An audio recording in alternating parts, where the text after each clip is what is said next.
আসসালামু আলাইকুম রহমতুল্লাহি ওবরাকাতু। আল্লাহুম্মা সাল্লি আলা মুহাম্মাদিন কামা তুহিব্বু ওয়া তারদাহু জাযাল্লাহু আন্না মুহাম্মাদাম মাহু আহলু।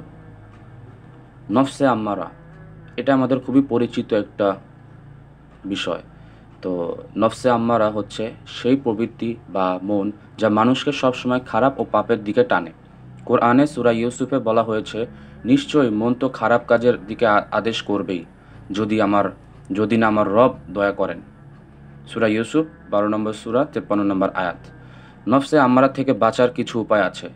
তার মধ্যে ৭টি উপায় বলা হচ্ছে এখানে। তো ৭টি উপায় যদি আমরা মেনে চলতে পারি ইনশাআল্লাহু তাআলা আল্লাহ তাআলা নফসে আম্মারা থেকে বাঁচার তৌফিক দান করবেন ইনশাআল্লাহ। তো তার মধ্যে ১ নাম্বার হচ্ছে নিয়মিত তওবা ও ইস্তেগফার করা। আল্লাহ তাআলার কাছে প্রতিনিয়ত আমাদের দ্বারা যদি পাপ হয়ে যায়, যখনই পাপ হয়েছে সঙ্গে, সঙ্গে আল্লাহ তাআলার কাছে ক্ষমা চাইতে হবে।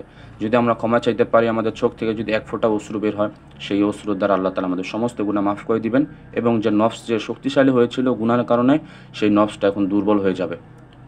দ্বিতীয় নাম্বার হচ্ছে নিয়মিত নামাজ আদায় করা জামাতের সাথে। বিশেষ করে আমরা যারা যুবক ভাইয়েরা আছি, আজকালকার অনেক যুবক ভাইয়েরা জামাতের সাথে নামাজ আদায় করে না। আল্লাহ তাআলার কাছে বেশি, বেশি তওবা করব, আল্লাহর কাছে বলব যে আল্লাহ আপনি আমাকে জামাতের সঙ্গে নামাজ পড়ার তৌফিক দান করুন। নামাজ মানুষের অন্তরকে শুদ্ধ করে ও খারাপ কাজ থেকে দূরে রাখে। সূরা আনকাবুত ২৯ নম্বর সূরা ৪৫ নম্বর আয়াত। তৃতীয়ত বলা হয়েছে কুরআন তেলাওয়াত ও চর্চা করা। কোরআন হচ্ছে আল্লাহ তাআলার এমন একটি কিতাব যার সাথে আপনি বন্ধুত্ব করতে পারলে আপনার কলবে নূর জমা হবে। তো নফসে আম্মারা হচ্ছে অন্ধকার। সেই অন্ধকারকে আলোকিত করার জন্য কোরআন তেলাওয়াত বেশি, বেশি করতে হবে আমাদের। চতুর্থ নাম্বার বলা হয়েছে সৎ লোকদের সঙ্গ দেওয়া। আল্লাহ তাআলা বলেছেন, তোমরা নেক লোকদের আল্লাহওয়ালাদের সঙ্গে থাকো, তাদের সোহবতে থাকো।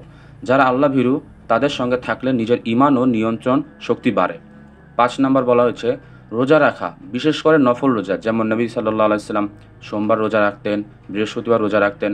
আবার প্রতি মাসে যে ৩টা রোজা আসে ১৩, ১৪, ১৫, তো সেগুলোও রাখতে পারেন। তো রোজা নফসকে নিয়ন্ত্রণ রাখতে সহায়তা করে, সহিহ হাদিস দ্বারা অনুযায়ী আপনার রেফারেন্স করা প্রমাণিত। ৬ নম্বর বলা হয়েছে নফসকে নিজের শত্রু মনে করা। আত্মাকে প্রশ্রয় দিলে সে তোমাকে ধ্বংসের দিকে নিয়ে যাবেই, তাই সবসময় তার বিরুদ্ধে জিহাদ চালিয়ে যেতে হবে। ৭ নম্বর বলা হয়েছে দোয়া করা আল্লাহ তাআলার কাছে বেশি, বেশি। তো আল্লাহর সাহায্য ছাড়া কোনো কিছুই নিজের নফসকে জয় করতে পারে না। একটি দোয়া আছে, সেই দোয়াটি আল্লাহ তাআলার কাছে আমরা প্রতিনিয়ত করতে পারি। সেটা হচ্ছে আল্লাহুম্মা আতি নাফসি তাকওয়াহা ওয়া যাক্কিহা আনতা খায়রু মান যাক্কাহা। আবারও বলছি, আল্লাহুম্মা আতি নাফসি তাকওয়াহা ওয়া যাক্কিহা আনতা খায়রু মান যাক্কাহা। অর্থাৎ হচ্ছে, হে আল্লাহ, আমার নফসকে তাকওয়া দান করো এবং তুমিই একমাত্র যিনি তাকে শুদ্ধ করতে পারো। সহিহ মুসলিম। তো এই ৭টি কাজ আমরা করতে পারি ইনশাআল্লাহ তাআলা। তো এই ৭টার সাথে আরও ৫টি আছে, যেই ৫টি আপনার এই ৭টার সাথে মিল রাখে, সাদৃশ্যপূর্ণ রাখে। তো নফসে আমরা থেকে বাঁচার আরও ৫টি উপায় আছে, যা আমরা যে ৭টি পড়লাম সেই ৭টির সাথে মিল থাকে। তো তার মধ্যে ১ নম্বর হচ্ছে নিয়মিত কোরআন তেলাওয়াত করা, যেটা আমরা কিছুক্ষণ আগেই জানলাম। দ্বিতীয়ত হচ্ছে ৫ ওয়াক্ত নামাজ পরিপূর্ণভাবে জামাতের সঙ্গে আদায় করা। হ্যাঁ, সুন্নত, নফল এগুলো বাসায় পড়তে পারেন, ঘরকে আলোকিত করবেন। কিন্তু ফরজ নামাজ, যেটা আমাদেরকে আল্লাহ তাআলা বলেছেন যে ফরজ নামাজটা তোমরা জামাতের সঙ্গে আদায় করো, জামাতে যে আপনারা নামাজটা পড়লে যে সওয়াবটা পাবেন, সেটা কিন্তু বাসায় পড়লে পাবেন না। তো সঠিকভাবে আমরা চেষ্টা করব ইনশাআল্লাহ তাআলা জামাতের সাথে নামাজ আদায় করা। তৃতীয়ত বেশি, বেশি ইস্তেগফার করা। বেশি, বেশি ইস্তেগফার করলে আল্লাহ তাআলা বড্ড পছন্দ করেন। আল্লাহ ভীরু, আল্লাহ প্রেমী যারা আছে তাদেরকে আল্লাহ তাআলা বড্ড পছন্দ করেন। চতুর্থ, আল্লাহর ভয় অন্তরে জাগ্রত রাখা। পঞ্চম, ভালো বন্ধুদের সঙ্গ দেওয়া।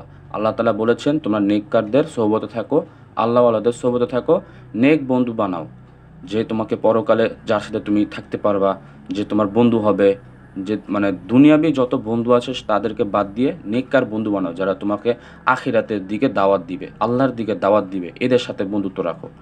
তো আজকে আমরা যা জানলাম যে নফসে আম্মারা থেকে বাঁচার জন্য ৭টি উপায়, এই ৭টি উপায় যদি আমরা মেনে চলতে পারি একটানা ৪০ দিন হলেও, তাহলে আল্লাহ চাইলে ইনশাআল্লাহ ৪০ দিন যদি আল্লাহ তাআলা দেখে যে না আমার বান্দাটা তো চেষ্টা করতেছে আমার কাছে আসার জন্য বা নফসে আম্মারা থেকে বাঁচার জন্য, অবশ্যই আল্লাহ তাআলা আপনাকে হেদায়েত দিবে, আমাকে হেদায়েত দিবে, আমাদের সবাইকে হেদায়েত দিবেন। আর আমরা পরবর্তীতে নফসে আম্মারা থেকে বাঁচার আরও যে ৫টি উপায় জানলাম, সেগুলো ইনশাআল্লাহ এই ৭টির সাথে সাদৃশ্যপূর্ণ রাখে। তো এগুলোও মানার চেষ্টা করবো ইনশাআল্লাহ। তো আজকে আমরা চেষ্টা করবো ইনশাআল্লাহ যে আজকে থেকেই নিয়ত করি ইনশাআল্লাহ যে ৪০ দিন হলেও টানা আমরা এই আমলটা করবো ইনশাআল্লাহ তাআলা। আমরা সবাই রাজি আছি তো ইনশাআল্লাহ। তো চলো আজ থেকেই আত্মার এই জিহাদ শুরু করি। নফসকে নয়, আল্লাহকে বিজয় করি। আল্লাহ তাআলা আমাদের সবাইকে নফসের খারাপ প্রবণতা ও খায়সাত থেকে হেফাজত করুন। আমিন। আসসালামু আলাইকুম ওয়া রাহমাতুল্লাহি ওয়া বারাকাতুহু।